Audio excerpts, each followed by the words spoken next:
Now interrogative sentences bye do and does. देखो आपको interrogative sentence affirmative से interrogative बनाने के दो ही मेथड हैं।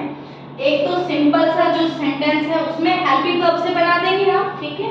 दूसरा मेथड होगा डू डज या डिड से, और थर्ड है आपका WH वर्ड से। तो हम डिस्कस कर रहे हैं they are going to market. अगर फर्स्ट टाइम ये हो तो आपने सिंपल सा, ये आपके पास हेल्पिंग वर्ब है तो दे आर गोइंग की जगह क्या हो जाएगा, आर दे गोइंग। आप बाकी चीजें क्या करते हैं, इसको वापस कैपिटल लिख देते हैं, ये आगे कैपिटल फर्स्ट लेटर जो है वो कैपिटल आता है, बाकी सारे स्मॉल आएंगे, ठीक है।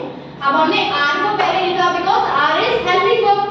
बाकी sentence are they going to market, first type तो आपका ये हो गया। आर की जगह पे कुछ भी हो सकता है, इज हो सकता है, एम हो सकता है, आर हो सकता है, हैज हो सकता है, हैव, हैड, हैज, कुछ भी हो सकता है, ठीक है। फर्स्ट मेथड आपका ये कि हेल्पिंग वर्ब ढूंढिए, उसको सबसे पहले लिखिए, बाकी बचा हुआ सेंटेंस एज इट इज, ठीक है। अब सेकंड क्या है आपके पास कि अगर आपके पास हेल्पिंग वर्ब नहीं तो आप वर्ब को देखिए, वर्ब क्या है, गोज, ठीक है। आपको हमने सिखाया है डज किसके साथ आता है, सिंगुलर के साथ, ठीक है, और डू किसके साथ आता है, आई और प्लूरल के साथ, ठीक है। डज किसके साथ बेटा, सिंगुलर के साथ, और डू किसके साथ आता है, आई और प्लूरल के साथ, ठीक है। अब यहाँ पे अगर आपको वर्ब में एस या ईएस दिख जाते तो आपको सोचना ही नहीं है, डज लगा देना। वर्ब में अगर एस और ईएस लास्ट में, ठीक है, तो क्या आएगा, डज। अब आपने क्या करना है, यहाँ से आपको हेल्पिंग वर्ब मिल गई डज, बाकी रवीना ईएस इसमें से हटा दोगे, गो बच जाएगा, बस इतना ध्यान रखना। Rest sentence as it is, ठीक है।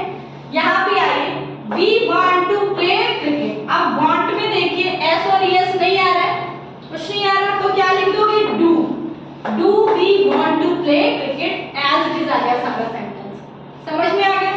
यहाँ देखिए माय कजन स्टडी में कुछ नहीं आ रहा, एस और ईएस नहीं आ रहा कुछ भी, तो आप किससे बनाएंगे, फिर डू से, डू माय कजन स्टडी, बाकी सारी चीजें एज इट इज आएगी, ठीक है।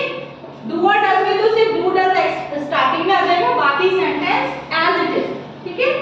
अब यहाँ देखिए he takes an umbrella to protect from the सन।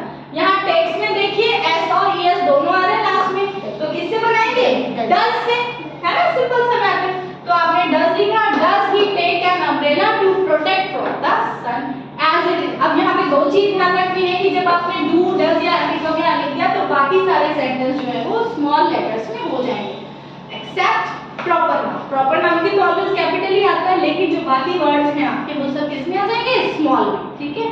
और याद